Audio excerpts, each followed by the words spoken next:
If you're looking for a glass mousepad but don't want to splurge, this might be the best entry point for you to experience one. This is a glass pad from Akko that doesn't have a model name. To be honest, I only know Akko from their keyboards, and looking at the past mice and mousepad releases, I didn't have the highest expectations coming into this, but the $70 that I paid for this pad was very well spent, and here's why.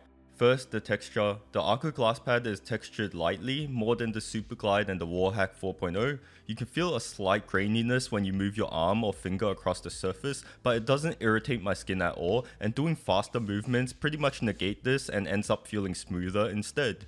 For people who are looking for feedback when using the mousepad, this surface is pretty much bang on what I would choose. I personally do prefer smoother pads like the Pulsar Super Glide surface, but this is really nice considering it's Akko's first glass pad. There's one more thing I like about the surface, and it's the reduced stickiness compared to the more expensive glass pad behemoths. This pad doesn't tug on my arm as much during movements, mainly due to the additional texture. There's still that initial stickiness when you haven't moved your hand for a bit and you try to start a motion, but a lot of other glass pads would feel like it's pulling on my skin when I'm tracking, and on the Akko the feeling is noticeably less. If you want that seamless motion, then you definitely need a sleeve. However, I play just fine without one, and this is big in my books. The speed of this pad is also interesting, being more balanced, akin to a slightly slower Pulsar Super Glide, but faster than the Glaze or the TJ exclusive Serapad.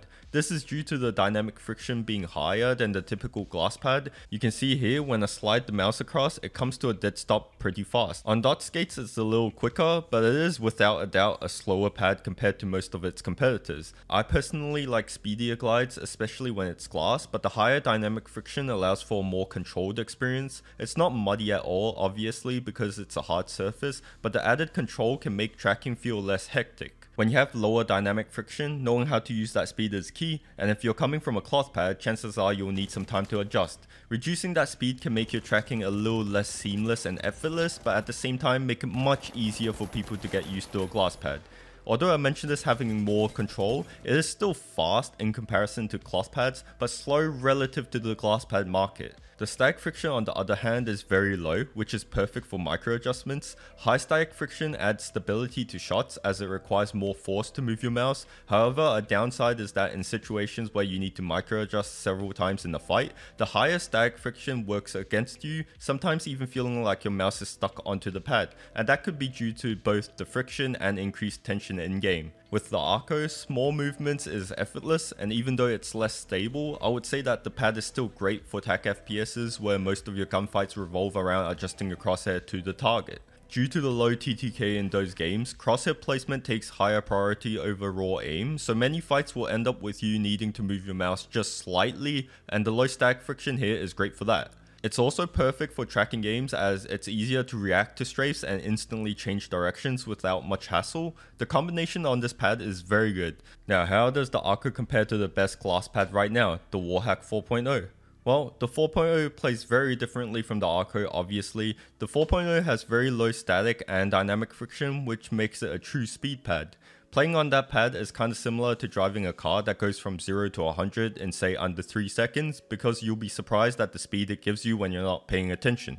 The Akko in comparison is more reasonable, like those family cars. Although it isn't as fast, it's cheaper, reliable, and it'll guarantee you an overall good time while you're using it. I wanted to quickly point out the dimensions of this pad. It's 500 by 400, which gives you more space horizontally, but it was actually how thin the pad was that caught my eye. It's 3mm thin, which is even thinner than the Warhack 4.0, that's 3.9mm, and is the thinnest glass pad I've ever seen. Since glass is hard, having it as thin as possible without the structural integrity getting negatively affected is ideal, so the edges don't dig into your arm as much because of the difference in the height between your pad and the desk.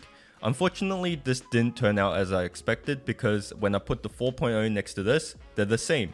A 9mm difference and they're the same. How? Well, this is where the base comes into play. The base of the Akko uses the older 4-corner style rather than the base that gives full coverage. These are also pretty thick as well, which is why it's the same height as the 4.0. They're decent, the pad doesn't move around, however a full coverage would have been the best option here. I haven't had any issues with the 4-corner style, but there are people who have issues with the base being uneven, which can tilt the pad very slightly.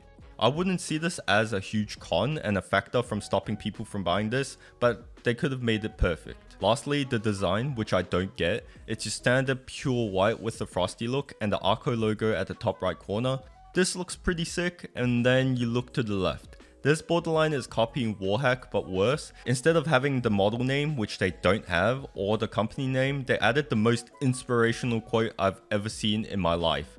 Touch the fashion. Like, what? This makes no sense at all considering it's a mousepad first of all, and glass is not in any way a high note in fashion. I don't get it, I don't like it, it doesn't affect performance, but it does affect the aesthetic of the pad. Okay, so who is this pad for?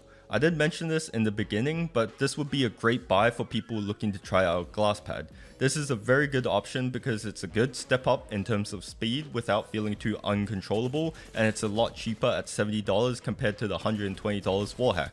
Though the Super Glide price has been down to $85, which is a good deal, it's still good to pick the cheapest option that performs well because they might not even like it, so spending as little as possible makes more sense. The Balance Glide is also something to be considered because it's a great all-rounder for people who prefer glass pads but also play a wide variety of games, meaning you'll need a pad that's versatile, and the Akko definitely fits that criteria.